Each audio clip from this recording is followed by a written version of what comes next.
Selamat bertemu kembali pada mata kuliah elektronika untuk program studi geofisika. Kali ini kita menyambung mengenai analisa suatu rangkaian elektronika. Kita telah membahas mengenai hukum Ohm, di mana tegangan itu sebanding dengan arus yang mengalir pada rangkaian tersebut. Sekarang kita akan bicarakan hukum kedua yang digunakan untuk menganalisa suatu rangkaian, yaitu kita kenal dengan nama hukum Kirchhoff. Hukum Kirchhoff ini terbagi menjadi dua, yaitu hukum Kirchhoff. Hukum Kirchhoff mengenai arus yang bisa disebut dengan KCL, Kirchhoff Current Law, dan hukum Kirchhoff mengenai tegangan, Kirchhoff Voltage Law. Hukum ini berlaku untuk semua jenis rangkaian, baik rangkaian arus searah maupun rangkaian arus bolak-balik, rangkaian DC maupun rangkaian AC. Hukum Kirchhoff mengenai arus menyatakan bahwa jumlah arus listrik yang masuk ke dalam suatu titik percabangan, jika suatu titik percabangan kemudian ada arus yang masuk ke sini, itu dalam suatu rangkaian listrik adalah sama dengan jumlah arus yang keluar dari titik tersebut. Maka, kalau yang warna merah ini yang keluar, maka jumlahan arus yang masuk dengan arus yang keluar ini, yang masuk, yang in harus sama dengan jumlah arus yang keluar, yang out. Jumlah arus yang masuk, sigma I yang masuk harus sama dengan sigma I yang keluar.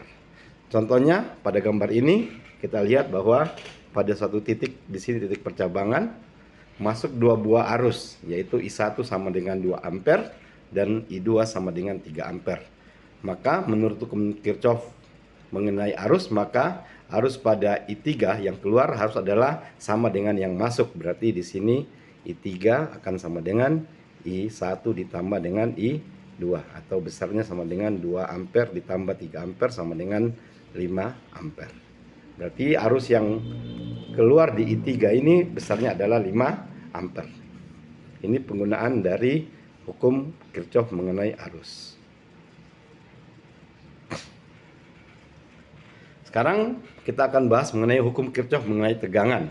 Dalam suatu rangkaian tertutup, rangkaian loop tertutup begini, ini ada tahanan, resistor, dan suatu sumber tegangan, maka jumlah kenaikan tegangan dan penurunan tegangan adalah sama dengan 0.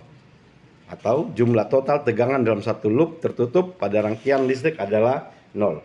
Jika di sini positif, kemudian di sini terjadi penurunan tegangan, kemudian ketemu R2 jadi turunan tegangan yang kedua, ini yang ke-1, di sini tegangan yang ke-3, penurunan tegangan. Ini kenaikan tegangan, ini penurunan tegangan, ini juga penurunan tegangan, ini penurunan tegangan. Maka E itu akan sama dengan penurunan tegangan pertama yang pada R1 ditambah F2 dan F3. Inilah hukum Kirchhoff, atau dalam bahasa matematika, sigma tegangan pada suatu rangkaian tertutup harus sama dengan 0. Contohnya seperti ini. Jika suatu rangkaian sumber tegangannya ada 12 volt, maka dan arus yang mengalir 2 ampere, maka pada di sini terjadi penurunan tegangan V sama dengan menurut hukum Ohm I dikali dengan R1, berarti sama dengan 2 dikali 4, berarti di R1 terjadi penurunan tegangan sebesar 8 volt. Sedangkan di I2 berarti V2 sama dengan V2 sama dengan I dikali dengan R2 sama dengan 2 ampere dikali dengan 2 ohm. Maka sini ada 4 volt. Maka jumlahan dari kedua ini adalah sama dengan 12. Maka sama dengan kenaikan tegangan. Di sumber tegangan terjadi kenaikan tegangan, kemudian melewat ke sini berkurang menjadi 8 volt, berarti sisa 4 volt, dan kemudian berkurang lagi menjadi 0. Berarti pas sampai di sini sudah menjadi 0 volt. Berarti jumlahan tegangan pada rangkaian tertutup atau loop tertutup adalah sama dengan 0.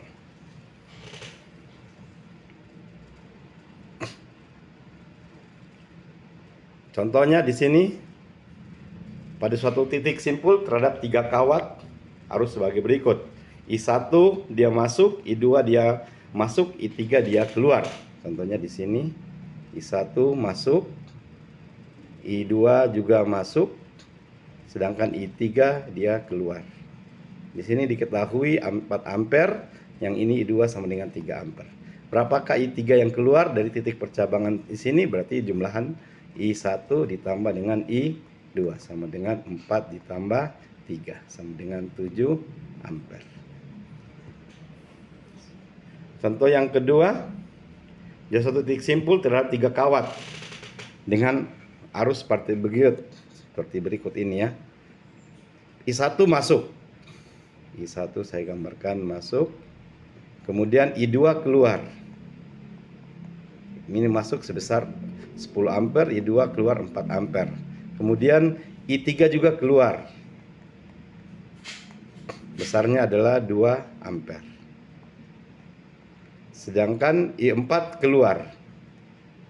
Ditanya berapakah I4? Nah, yang masuk, jumlah masuk adalah 10. Sedangkan yang keluar adalah I2 ditambah I3 ditambah I4.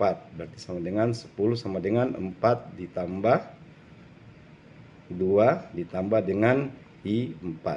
Berarti I4 sama dengan 10 dikurang dengan 6. Ini tambah ya. Berarti sama dengan ini dikurang 10 kurang 6 adalah 4 ampere. Berarti I4 ini keluar sebesar 4 ampere.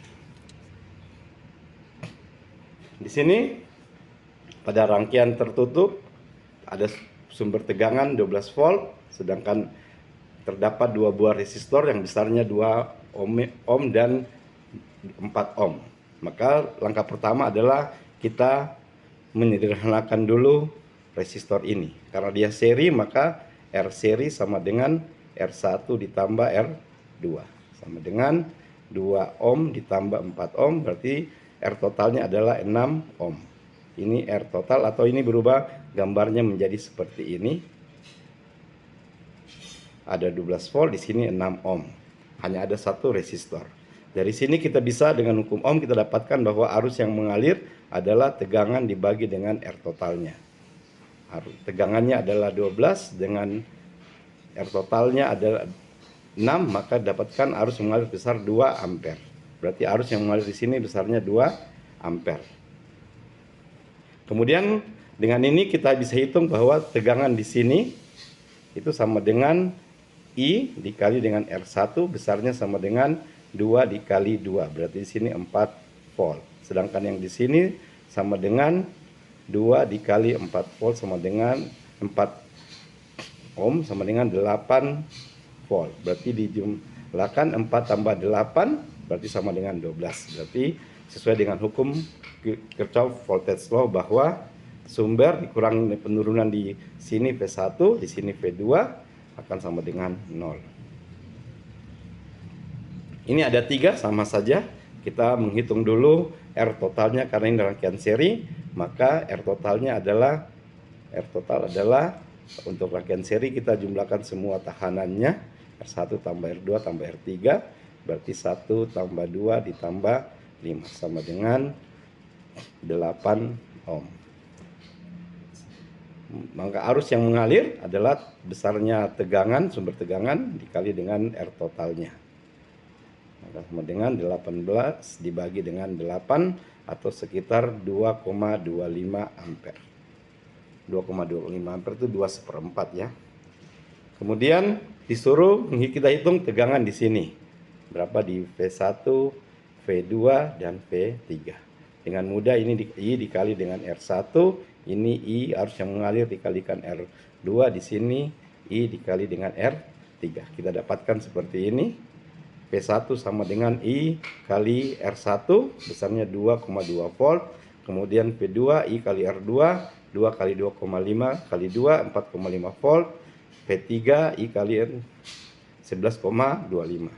Kita gunakan definisi dari sigma F sama dengan 0, maka F sumber F1 tambah F2 tambah V3 ya, sama dengan 2,25 tambah 4,5 tambah 11,5 harus sama dengan jumlahnya 18 volt. berarti terbukti. Ini adalah rangkaian resistor dalam bentuk rangkaian paralel. Kita masih ingat di SMA atau di fisika dasar 2 bahwa jika rangkaian paralel maka kita menyelesaikan dengan seper R paralel sama dengan seper R1 ditambah dengan seper R2 sama dengan seper 3 ditambah dengan seper 6. Kita samakan penyebutnya dengan 6. Makanya ini harus dikalikan 2, berarti di atasnya 2 ditambah 1. Berarti sama dengan 3/6. Nah, ini seper RP, berarti dari R paralelnya sama dengan 6 dibagi 3. Maka ini sama dengan 2 ohm. Maka rangkaian ini bisa berubah menjadi rangkaian yang dengan satu resistor saja, dengan satu sumber tegangan. Di sini 12, di sini 3 dan 6 ini menjadi 2 ohm. Nah, dari sini kita bisa mendapatkan bahwa I-nya akan sama dengan V dibagi dengan R. Berarti sama dengan 12 dibagi 2, berarti arus yang mengalir adalah 6 ampere. Nah, tinggal kita masukkan saja. Kita ingat bahwa pada titik sini tegangannya sama ya. Untuk di setiap rangkaian paralel itu tegangan di dua titik ini sama, berarti di sini 12 volt, di sini 12 volt. Berarti di sini besarnya 12 volt sama dengan beda tegangan di sini. Berarti arus di R1 sama dengan 12 dibagi 3, berarti sama dengan 4 ampere. Sedangkan yang di sini I2 12 dibagi 6 berarti 2 ampere. Kita jumlahkan 4 tambah 2, berarti sini harus di sini 4 ampere, di sini 4 ampere, di sini 2 ampere. Berarti di sini adalah 6 ampere. Yang masuk ke sana 6, yang keluar 4 dan 2. Menggunakan hukum Kirchhoff mengenai arus. Ini sekarang kita bahas di contoh tersendiri. Saya cukupkan dulu, nanti di rangkaian nomor 6 ini saya akan bahas dalam pembahasan yang tersendiri agar tidak membingungkan dan tidak terlalu panjang video ini. Nanti saya akan balas dalam video khusus. Sekian dan terima kasih.